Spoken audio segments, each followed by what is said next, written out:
नमस्कार, मैं हूं अमित पालित। दिव्यांग जनों के लिए खबरों के इस खास बुलेटिन में आप सभी का स्वागत है। यह स्पेशल बुलेटिन उन लोगों के लिए है जो बोल नहीं सकते, सुन नहीं सकते। तो चलिए शुरू करते हैं दिव्यांग जनों के लिए स्पेशल न्यूज बुलेटिन।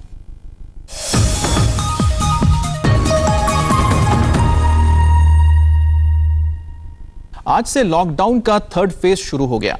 इस रिपोर्ट में हम आपको दिखाते हैं कि किन किन शहरों में रेड, ग्रीन और ऑरेंज जोन में क्या क्या छूट दी गई है और किन चीजों पर पाबंदी जारी रहेगी। लॉकडाउन का थर्ड फेज आज से शुरू हो गया है। लॉकडाउन 3.0 आज से 17 मई तक रहेगा, लेकिन लॉकडाउन 3.0 पहले के दोनों फेज के मुकाबले थोड़ा राहत वाला है, क्योंकि इस बार सरकार ने थोड़ी राहत दी है। ऑरेंज और ग्रीन जोन में आज से प्राइवेट कार से यातायात शुरू हो जाएगा, लेकिन यह आवाजाही जिले के अंदर ही हो सकती है। सरकार ने अभी भी पूरे देश में पब्लिक ट्रांसपोर्ट को इजाजत नहीं दी है। वहीं रेड जोन में अभी भी सख्ती है। रेड जोन में शर्तों के साथ छूट दी गई है। सोशल डिस्टेंसिंग का अब भी सख्ती से पालन करना होगा। देश के अलग अलग हिस्सों में आज से शराब की दुकानें भी खुल रही हैं, लेकिन ये दुकानें बेहद कम तादाद में और सख्त नियमों के दायरे में खुलेंगी।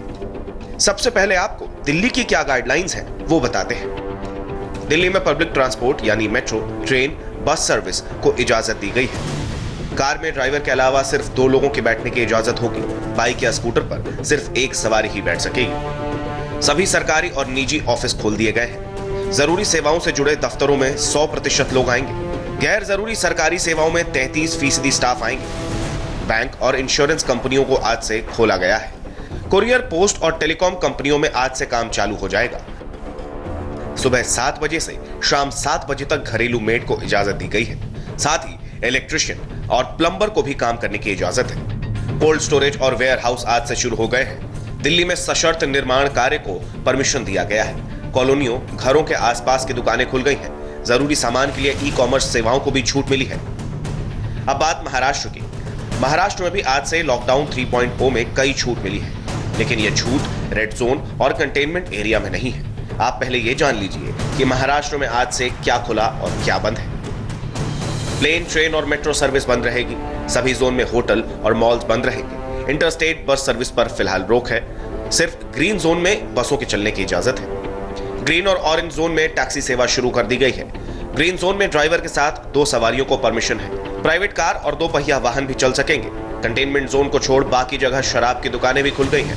कंटेनमेंट जोन को छोड़कर सभी जोन में स्टैंड अलोन दुकानें खुली हैं। धार्मिक और सामाजिक कार्यक्रम पर पूरी तरह पाबंदी फिलहाल जारी रहेगी। ग्रीन और ऑरेंज जोन में फैक्ट्री और दफ्तर शुरू हो गए हैं। रेड जोन में 33% कर्मचारियों के साथ दफ्तर खुलने की अनुमति दी गई है। कंटेनमेंट जोन को छोड़कर खेती के काम भी शुरू हो गए हैं। आज से बैंक, कुरियर, पोस्टल सर्विस भी शुरू हो गई है। कंटेनमेंट जोन में सिर्फ मेडिकल सेवाएं चलती रहेंगी। कंटेनमेंट जोन के बाहर शाम 7 बजे से सुबह 7 बजे तक निकलने पर रोक जारी है। अब बात उत्तर प्रदेश की, जहां सरकार ने रेड, ऑरेंज और ग्रीन जोन के लिए अलग अलग नियम बनाए हैं। मॉल, बाजार और मार्केट कॉम्प्लेक्स बंद रहेंगे। स्पा और हेयर सलून को खोलने की इजाजत फिलहाल दे दी गई है। कंटेनमेंट जोन में ओपीडी और क्लिनिक नहीं खुलेंगे। कार में ड्राइवर के अलावा 2 ही लोगों को इजाजत दी गई है। बाइक और स्कूटर पर सिर्फ एक सवारी की परमिशन है। दूध, किराना, सब्जी और दवा की दुकानें खुली रहेंगी। हॉटस्पॉट और कंटेनमेंट जोन में शराब की दुकानें भी बंद रहेंगी। कंटेनमेंट जोन के बाहर शराब की दुकानें शर्तों के साथ खुल रही हैं। शाम 7 बजे से सुबह 7 बजे तक निकलने पर रोक है। ऑरेंज जोन में रेडियो टैक्सी और कैब चलाने की परमिशन दी गई है। कैब में ड्राइवर और 2 पैसेंजर की इजाजत है। प्राइवेट कार में पीछे एक सवारी बैठ सकेगी। पास के साथ दूसरे जिलों में भी गाड़ी से जा सकते हैं। मालवाहक गाड़ियों को दूसरे जिलों में जाने की अनुमति दी गई है। शहरी इलाकों में मॉल, मार्केट और कॉम्प्लेक्स बंद रहेंगे। कॉलोनियों में बनी सिंगल दुकानें खुल रही हैं। हॉटस्पॉट और कंटेनमेंट जोन में शराब की दुकानें बंद रहेंगी। शराब की दुकानें सुबह 10 से शाम 7 बजे तक खुलेगी। यूपी में ग्रीन जोन के जिले की सीमा के अंदर बसें चलेंगी। बसों में सिर्फ 50% सीटों पर ही पैसेंजर रहेंगे।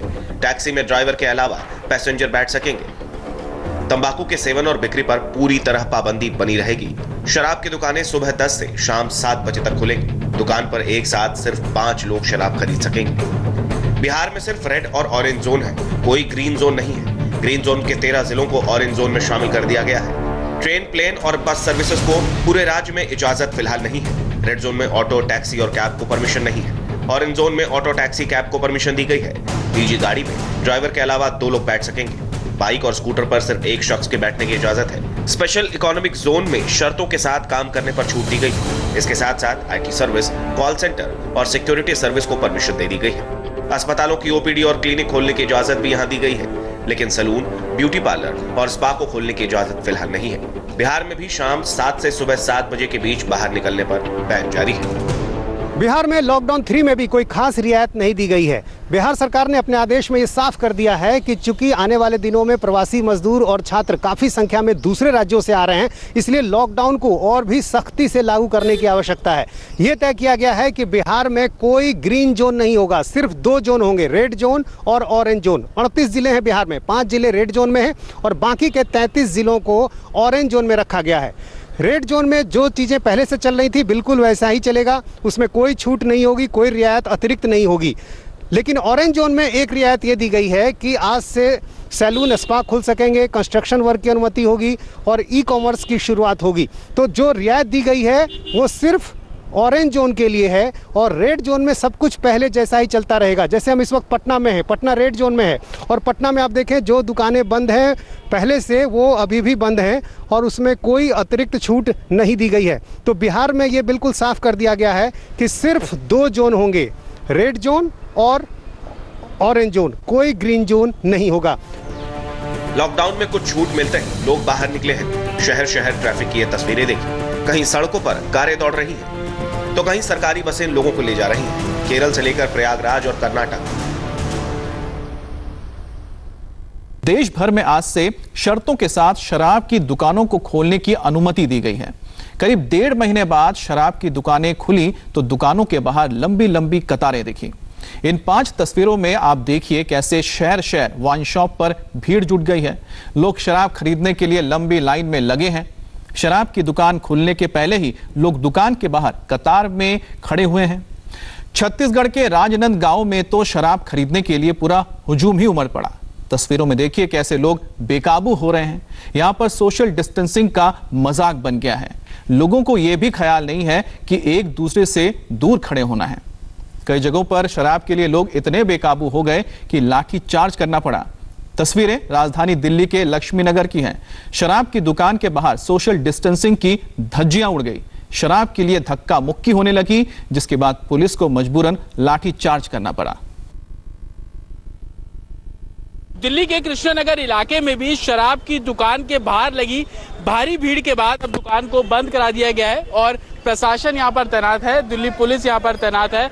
जैसे ही शराब की दुकान खुली उसके बाद से ही लंबी लंबी कतारें यहाँ पर लगनी शुरू हो गई। सोशल डिस्टेंसिंग का लोग फॉलो नहीं कर रहे थे। साथ ही जो गाइडलाइन है कि शराब की दुकान के बाहर कुल 5 लोग ही खड़े हो सकते हैं 6-6 फीट की दूरी पे, लेकिन लोग उसको फॉलो नहीं कर रहे थे, जिसके बाद दुकानें अब बंद करा दी। अभी भी आप देखेंगे कि लॉकडाउन के दौरान भी खास तौर पर सड़कों पर लोग बाइक्स पर हैं, कितनी भीड़ आपको यहाँ पर देखने को मिल रही है और लोग अपनी गलियों के बाहर आप देखेंगे कि अभी भी यहाँ पर खड़े हुए हैं। इंतजार इस बात का है कि दुकान खुले तो वो अपना सामान ले, लेकिन जिस तरीके से गाइडलाइन है कि शराब की दुकान के बाहर 5 ही लोग खड़े हो सकते हैं, वो भी 6-6 फीट की दूरी पर उन लोगों को खड़ा होना होगा, लेकिन कोई भी इस गाइडलाइन को फॉलो नहीं कर रहा था और यही वजह है कि लक्ष्मी नगर इलाके में भी जो शराब की दुकान है उसको एहतियातन बंद करा दिया गया है और दिल्ली पुलिस और आप पैरामिलिट्री फोर्सेस को यहाँ पर देखेंगे वो यहाँ पर तैनात है और लोगों से लॉकडाउन का पालन करने की जो अपील है वो लगातार प्रशासन पुलिस द्वारा की जा रही है।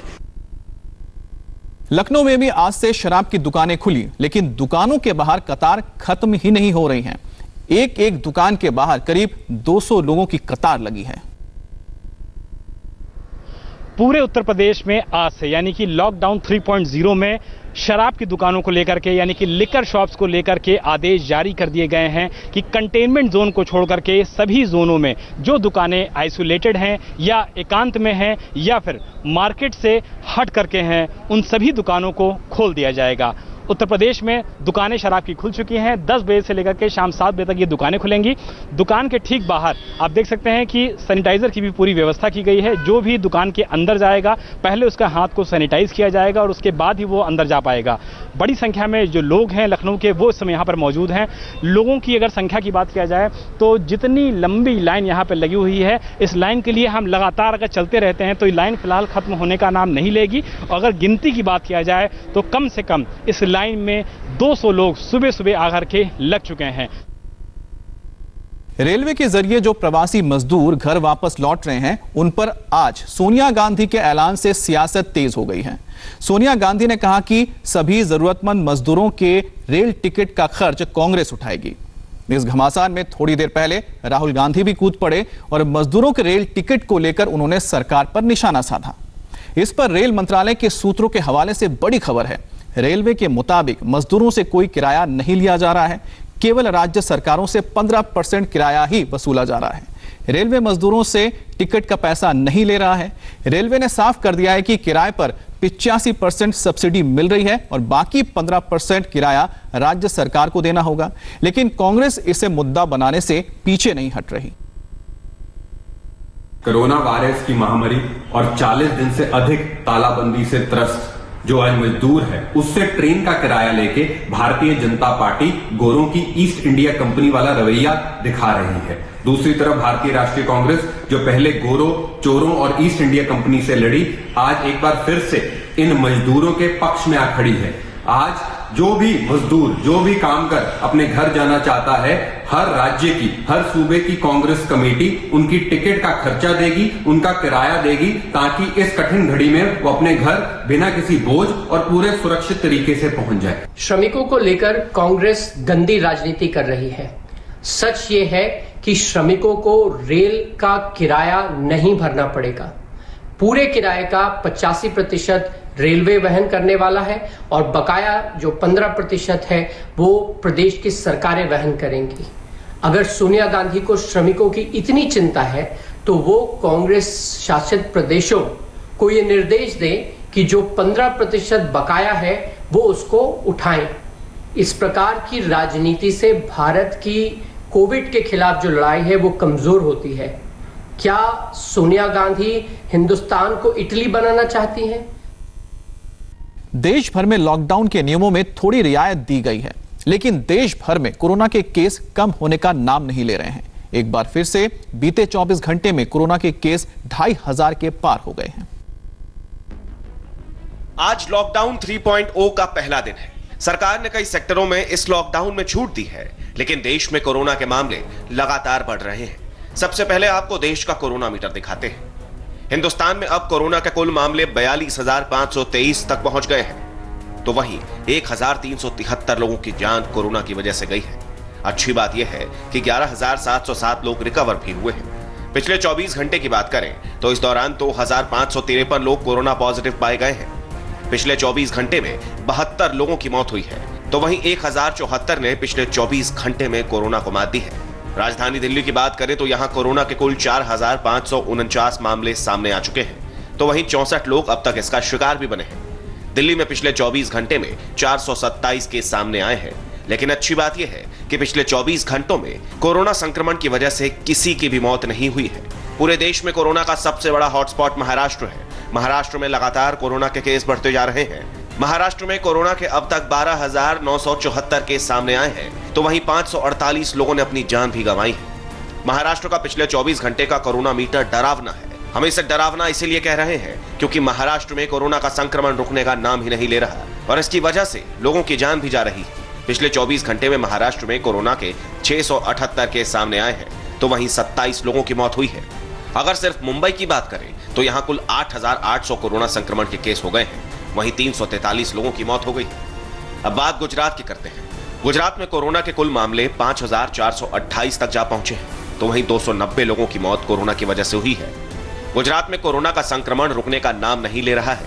पिछले 24 घंटों में गुजरात में कोरोना के 374 केस सामने आए हैं, तो वहीं 28 लोगों की मौत भी कोरोना की वजह से हुई है। अब बात उत्तर प्रदेश की करते हैं। यूपी में अब तक कोरोना के 2,645 केस सामने आए हैं, तो वहीं 43 लोगों की मौत हुई है। मध्य प्रदेश में भी कोरोना ने कोहराम मचाया हुआ है। एमपी में कोरोना के कुल मामले बढ़कर 2846 हो गए हैं, तो वहीं 156 लोगों की मौत हुई है। अब बात राजस्थान की करते हैं। राजस्थान में अब तक कोरोना के कुल 2886 मामले सामने आए हैं, तो वहीं 71 लोगों की जान कोरोना ने ली है। लाख समझाने के बावजूद दिल्ली की सब्जी मंडियों में सोशल डिस्टेंसिंग का पालन नहीं हो रहा है। ओखला मंडी से लेकर गाजीपुर मंडी तक में लोगों की भीड़ लगी हुई है। सुबह सुबह मंडी पहुंचे लोगों ने सोशल डिस्टेंसिंग की धज्जियां उड़ा दी। ओखला मंडी में सुबह भारी भीड़ हो गई, लेकिन बाद में प्रशासन ने सोशल डिस्टेंसिंग का पालन कराया। देखिए ओखला मंडी से हमारे संवाददाता जतिन शर्मा की रिपोर्ट। दिल्ली की ओखला मंडी 2 दिन तक बंद रहने के बाद रविवार को एक बार फिर से खोली गई, लेकिन सोमवार को सब्जी खरीदने वाले और जो सामान बाहर से लेकर आ रहे थे उनका जो तांता है वो लगता हुआ नजर आया। लेकिन प्रशासन सोशल डिस्टेंसिंग का पूरा ख्याल यहाँ पर रखा जा रहा है। ये गाड़ियां आप देख रहे हैं, दरअसल ये जो वेंडर्स हैं जो मंडी से सब्जी खरीदते हैं और उसके बाद अपनी दुकानों में उन सब्जियों को बेचते हैं ताकि आम लोगों के घर तक सब्जियां पहुंच सके, उन सभी की लाइन यहाँ पर लगाई गई है। बताया जा रहा है कि 1 घंटे के अंदर 40 गाड़ियों को अंदर जाने की परमिशन दी जा रही है। जब वो 40 गाड़ियां बाहर निकलती हैं उसके बाद जो दूसरी 40 गाड़ियों का स्लॉट है उसको अंदर भेजा जा रहा है। साथ ही जो पैदल जाने वाले जो छोटे व्यापारी हैं उनके लिए अलग से यहाँ पर व्यवस्था की गई है सड़क के दूसरी तरफ। और यहाँ पर ओखला सब्जी मंडी प्रशासन के तो लोग तैनात है ही, साथ ही दिल्ली पुलिस भी यहाँ पर तैनात है और भीड़ जहाँ भी इकट्ठी होती है वहां से लोगों को हटाया जा रहा है। लेकिन जिस तरीके से 2 दिन तक सैनिटाइज का काम इस मंडी के अंदर किया गया, जिसके बाद रविवार को मंडी खोली गई है, लेकिन कुछ लोगों को जानकारी नहीं थी इसलिए रविवार को भीड़ यहाँ पर नहीं हुई। लेकिन सोमवार सुबह आप देखेंगे कि जैसे ही लोगों को पता लगा कि ओखला सब्जी मंडी खुली है तो एक बार फिर से भीड़ यहाँ पर लगनी शुरू हो गई। लेकिन प्रशासन लगातार लोगों से सोशल डिस्टेंसिंग रखने की अपील यहाँ पर कर रहा है और व्यवस्था यहाँ पर पूरी की गई है ताकि सोशल डिस्टेंसिंग के साथ लोग सब्जियां खरीद सके। आपको बता दें कि ओखला जो सब्जी मंडी है उससे साउथ दिल्ली और साउथ वेस्ट दिल्ली के अंदर जो सब्जियों की खेप है वो इसी मंडी से पहुंचाई जाती है। हालांकि 24 घंटे अब ये मंडी चलेगी, लेकिन सोशल डिस्टेंसिंग का पालन हो सके इसके लिए प्रशासन ने पूरे बंदोबस्त यहाँ पर किए हैं। देश में कोरोना के मामले बढ़ते जा रहे हैं। हर रोज 2000 से ज्यादा संक्रमण के नए केस सामने आना अपने आप में खतरे की घंटी है। अगर ऐसे में भी हम लॉकडाउन के नियमों को ना माने, सोशल डिस्टेंसिंग का पालन ना करें तो कोरोना को हराना बहुत मुश्किल हो जाएगा। दुनिया भर में कोरोना का कोहराम जारी है। 35 लाख से ज्यादा लोग संक्रमित हो गए हैं। करीब 2.5 लाख लोग कोरोना के खिलाफ जिंदगी की जंग हार चुके हैं। अमेरिका तो कोरोना के सामने घुटने टेक चुका है। इस बीच डोनाल्ड ट्रंप ने यह ऐलान किया है कि साल के अंत तक वो कोरोना के लिए वैक्सीन खोज लेंगे। कोरोना वायरस की वैक्सीन को लेकर अच्छी और बड़ी खबर आज अमेरिका से आई। अमेरिकी राष्ट्रपति डोनाल्ड ट्रंप ने कहा कि साल के अंत तक कोरोना की वैक्सीन बन जाएगी। डोनाल्ड ट्रंप ने कहा कि अमेरिका की कई कंपनी वैक्सीन बनाने के बेहद करीब है। We are pushing it really hard. We're also pushing something else, the vaccines. हम लोग वैक्सीन बनाने की बहुत कोशिश कर रहे हैं। मैं पूरी तरह कॉन्फिडेंट हूं कि साल के आखिर तक हमारे पास वैक्सीन होगी। हम इसके लिए काफी मेहनत कर रहे हैं। अभी तक हमारे पास फाइनल वैक्सीन नहीं आई है। अगर आप जॉनसन एंड जॉनसन को देखें या फिर और भी कंपनियां हैं जो वैक्सीन बनाने के बेहद करीब हैं, ये हमारे लिए बेहद अहम है। मुझे यकीन है कि साल के आखिर तक हमारे पास वैक्सीन जरूर होगी। With the heads of them, and I find it a very interesting subject. Because it's so important, but I think we'll have a vaccine by the end of the year. खैर, साल के आखिर तक vaccine बनाने का दावा करने वाले डोनाल्ड ट्रंप ने चीन पर फिर से हमला बोला है। ट्रंप ने कहा है कि चीन ने कोरोना के कहर से अपने शहरों को तो बचा लिया, लेकिन उसने बाकी देशों में इसको जाने से नहीं रोका। A horrible mistake. And they didn't want to admit it. We wanted to go in. They didn't want us there. ये बहुत बड़ी गलती है और वो गलती को मान भी नहीं रहे। हम वहां जाना चाहते थे, लेकिन हमें जाने नहीं दिया गया। वर्ल्ड हेल्थ ऑर्गेनाइजेशन के लोग भी जाना चाहते थे, लेकिन उन्हें भी नहीं जाने दिया गया। उन्होंने बाद में स्वीकार किया। इस बारे में मेरा मानना है कि उन्होंने गलती की, लेकिन इसे छिपाने की पूरी कोशिश की गई। लेकिन बाद में ये वायरस आग की तरह फैल गया। उन्होंने वुहान के लोगों को चाइना में जाने से रोका, लेकिन यूएस और दुनिया में जाने से नहीं रोका। वुहान, जहां से पूरा वायरस दुनिया में फैला, वुहान से आप दुनिया के किसी भी कोने में जा सकते थे, लेकिन आप बीजिंग नहीं जा सकते थे। आप चाइना के किसी भी जगह नहीं जा सकते थे। यह सब कुछ कैसे हुआ? मुझे लगता है चीन को समस्या के बारे में पूरी जानकारी थी। So what's that all about? In other words, they knew they had a problem. I think they were embarrassed by the problem, very embarrassed. पूरी दुनिया में कोरोना का कहर बढ़ता ही जा रहा है। दुनिया भर में कोरोना संक्रमण के जो आंकड़े आ रहे हैं वो बेहद डरावने हैं। पूरी दुनिया में अब तक 33,66,000 से ज्यादा लोग कोरोना पॉजिटिव पाए गए हैं। मौत का आंकड़ा तो और डराने वाला है। दुनिया में कोरोना से अब तक 2,48,000 से ज्यादा मौतें हुई हैं। अमेरिका में कोरोना संक्रमण रुकने का नाम नहीं ले रहा है। अमेरिका में अब तक 11,88,000 से ज्यादा कोरोना के मामले सामने आए हैं, तो वहीं 68,000 से ज्यादा लोगों की मौत हुई है। अमेरिका के बाद कोरोना की सबसे ज्यादा मार यूरोप पर पड़ी है।